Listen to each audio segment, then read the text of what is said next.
Good morning, educators. Myself, Surbhi Sakla from Jack Angel Education. Today, I'm going to explain lesson planning of day 17 of first month for class senior KG.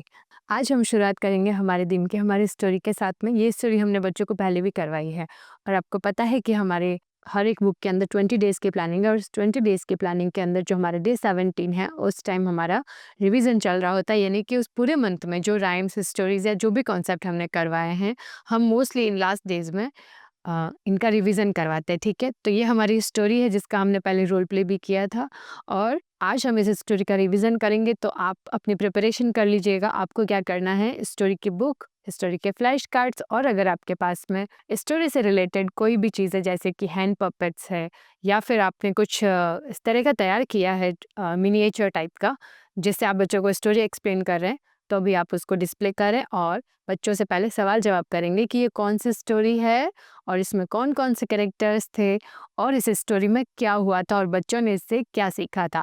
इस तरह के कुछ questions आप अपनी तरफ से prepare करें, पहले बच्चों से सवाल जवाब करें, उसके बाद आप स्टोरी को अच्छी तरह से अपने वर्ड्स में एक्सप्लेन कीजिएगा, उन्हें सुनाएं कि स्टोरी में क्या हुआ था। ठीक है, किस तरह से हमारे तीनों सुअर एक गांव में रहते थे, फिर तीनों ने अलग अलग मटेरियल से किस तरह के घर बनाए थे, पहले सुअर का कौन सा मटेरियल था और वो कैसा था, फिर दूसरे सुअर का क्या मटेरियल था और इसी तरह से तीनों सुअर के घर के बारे में बात करनी है। और उसके बाद हमें बच्चों को बताना है कि किस तरह से पहले सुअर का घर बिल्कुल घास फूस का था, तो बूढ़े भेड़िए ने जैसे ही फूंक मारा तो वो इजीली घिर गया क्योंकि उसने बहुत फास्ट काम करने के लिए, जल्दबाजी में काम करने के लिए उसको ख़त्म कर दिया था। इसी तरह से दूसरे सुअर का घर जो है वो भी लकड़ी का था और वो भी स्ट्रॉन्ग नहीं था, तो जैसे ही बूढ़े भेड़िए ने उसको फूंक मारी वो भी घर बिखर चुका था। लेकिन तीसरे सुअर का घर स्ट्रॉन्ग था क्योंकि वो ईंटों का था और उसने पूरी मेहनत की, पूरा समय दिया अपने उस काम को, इसीलिए उसका घर स्ट्रॉन्ग था और भेड़िया उस घर का कुछ नहीं बिगाड़ पाया था। तो हमें बच्चों को बताना है कि हम जब भी कोई काम करें तो पूरी लगन और मेहनत के साथ करें, जल्दबाजी में हमें कोई भी काम को ख़त्म नहीं करना होता है। ठीक है, इसके बाद किस तरह से भेड़िए से उन्होंने अपनी जान बचाई थी वो भी आप बच्चों से पूछें, उन्हें बताएं और इससे मिलने वाली सीख को आप उनसे एक्सप्लेन करें और बच्चों से कहें कि वो स्टोरी घर जा कर के अपने पेरेंट्स और भाई बहनों को ज़रूर सुनाएं। नेक्स्ट है हमारा लैंग्वेज टाइम। आज के लैंग्वेज टाइम में हम बात कर रहे हैं स्वर औ के बारे में। तो आप बच्चों से बुक निकलवाएं और उनसे पूछें कि ये कौन सा स्वर है। इस स्वर से शुरू होने वाली कविता सुनाने के लिए कहें, उन्हें एनकरेज करें और फिर पहले आप बोलें। एक बार जब बच्चा आपको सुना ले उसके बाद पहले आप बोलेंगे इस टाइम।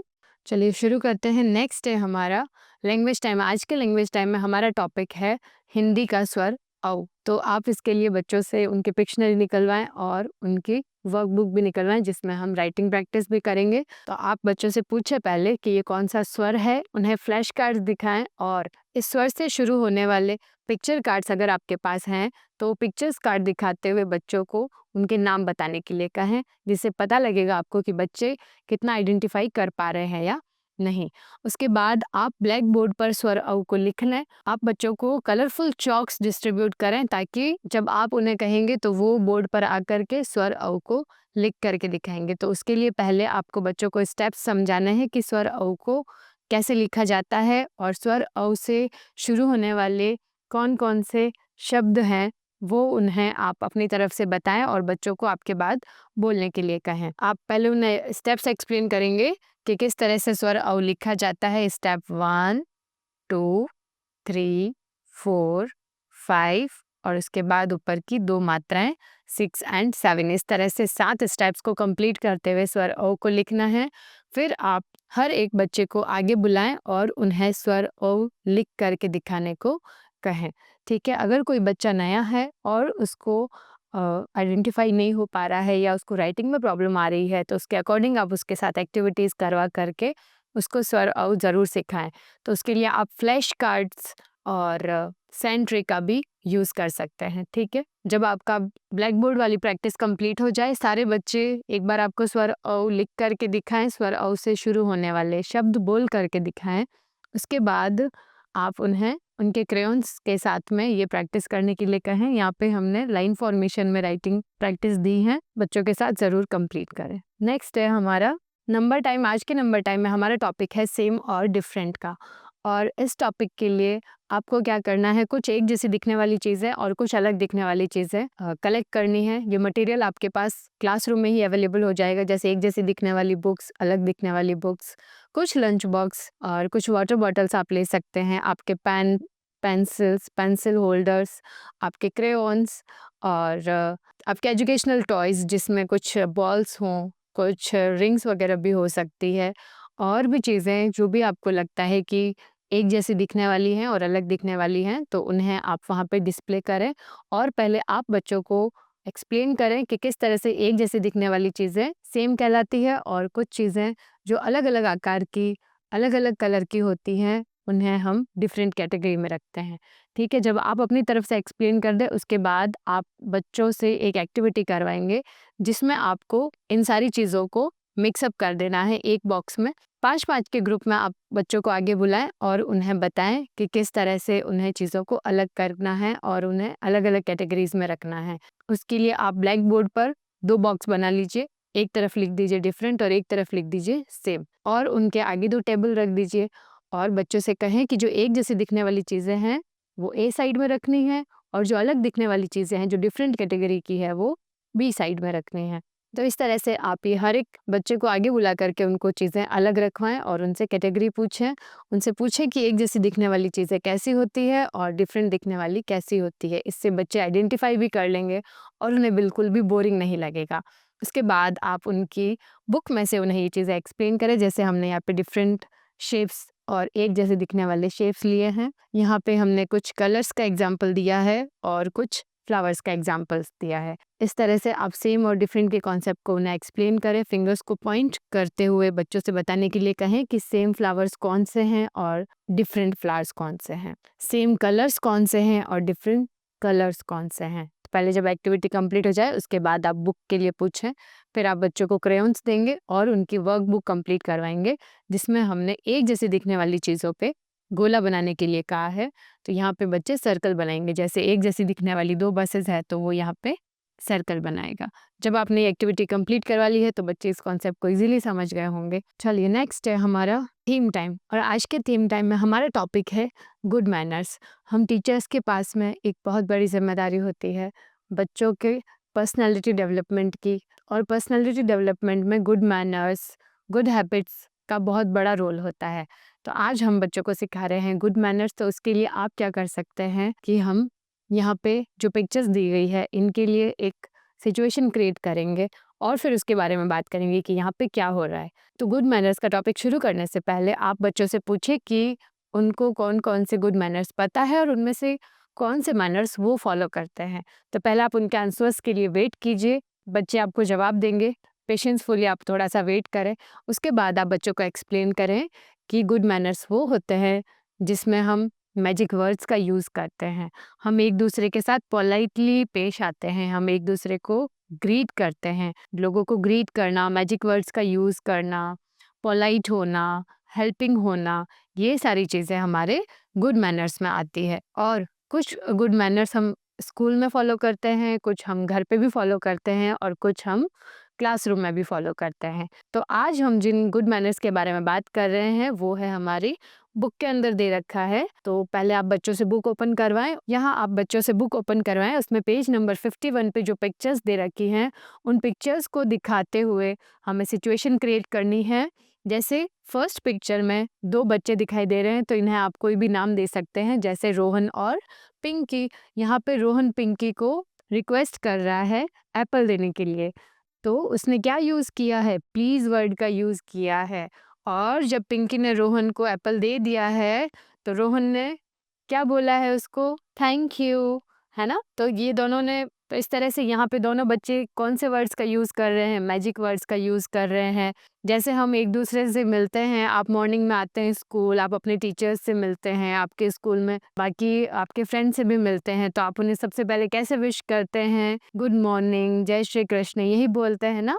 तो इस तरह से एक दूसरे के साथ पोलाइटली मिलना, उनको सुबह ग्रीट करना, ये हमारे गुड मैनर्स में आता है। तो इसी तरह से हमारे यहाँ पे 2 स्टूडेंट है, ये दोनों मॉर्निंग में मिल रहे हैं, तो ये दोनों एक दूसरे को ग्रीट कर रहे हैं। देखो हैंडशेक करते हुए गुड मॉर्निंग विश कर रहे हैं। तो यहाँ भी आप दोनों बच्चों को नाम दे करके सिचुएशन क्रिएट करें।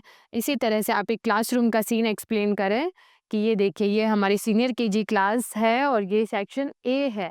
सेक्शन ए की क्लासरूम हमने यहाँ पे दिखाया है। देखो यहाँ पे क्लास के 2 बच्चे दिखाई दे रहे हैं।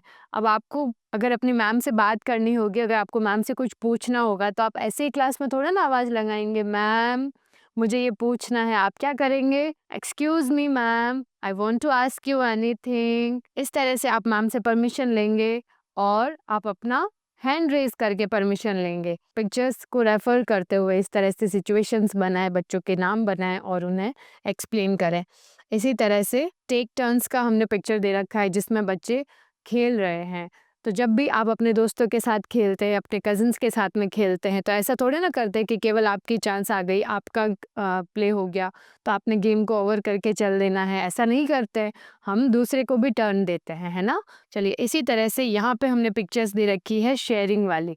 तो यहाँ पे भी आप इन दोनों बच्चों को कुछ नाम दीजिए, जैसे आपने जागृत और जिज्ञांश कुछ भी नाम दे दिया और आप उन्हें एक्सप्लेन करें कि जागृत और जिज्ञांश नाम के 2 दोस्त थे और जिज्ञांश जो है वो आइसक्रीम खा रहा था। जागृत गया उसके पास तो उसने देखा कि जिज्ञांश तो आइसक्रीम खा रहा है, उसके पास तो है भी नहीं, तो उसने उससे पूछा कि क्या तुम भी आइसक्रीम खाओगे?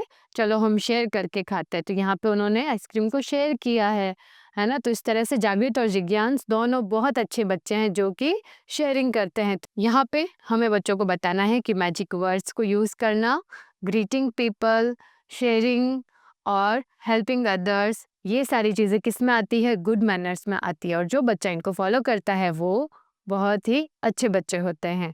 इस तरह से आप उन्हें ये टॉपिक एक्सप्लेन करें, पिक्चर्स दिखाते हुए, यहाँ पे सिचुएशंस क्रिएट करें और बच्चों से फिर बाद में आप एक्सप्लेन करने के लिए कहें। फिर आप बच्चों से पूछें कि क्या वो एक्सप्लेन कर सकते हैं, यहाँ पे क्या हो रहा है?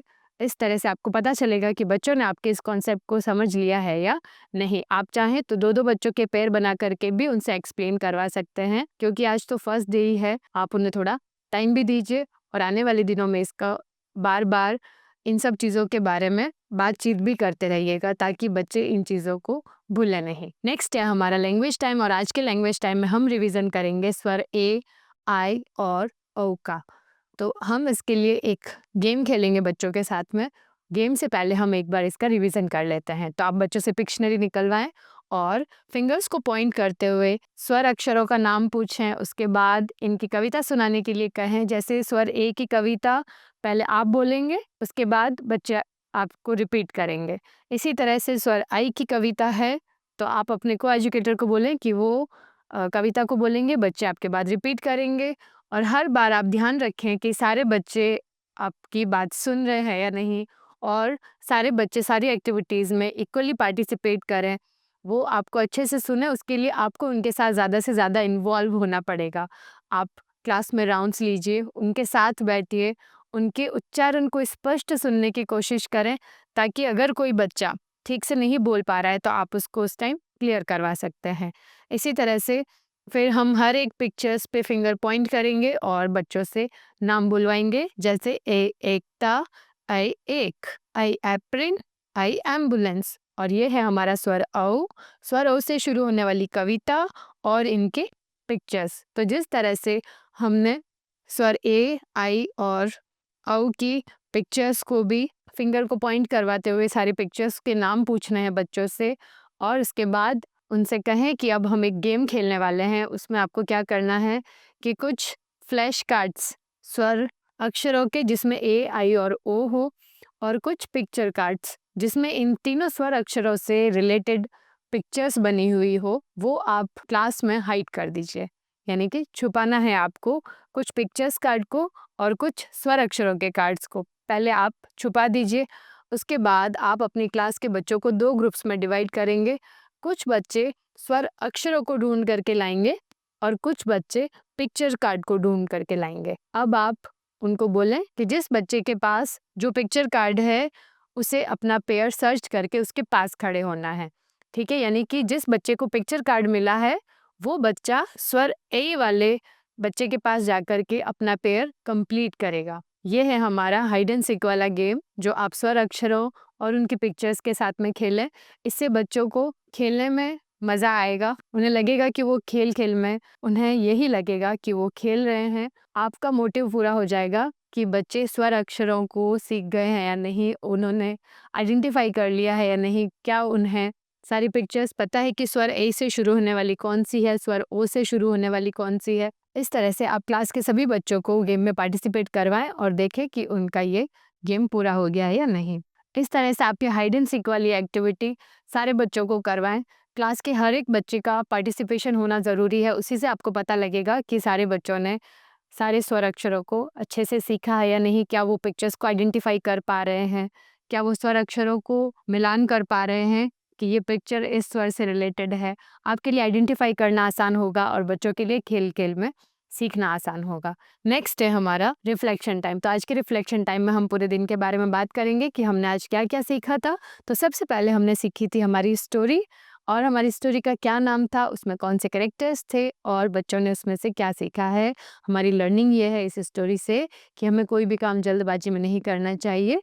थोड़ा-सा समय दे करके, उस पे मेहनत करके अगर हम उसे करते हैं तो वो बहुत अच्छा होता है। उसके बाद था हमारा लैंग्वेज टाइम, और आज के लैंग्वेज टाइम में हमने स्वर ओ को लिखा था, स्वर औ से शुरू होने वाले शब्द और उसकी कविता बच्चों को सुनाने के लिए कहें।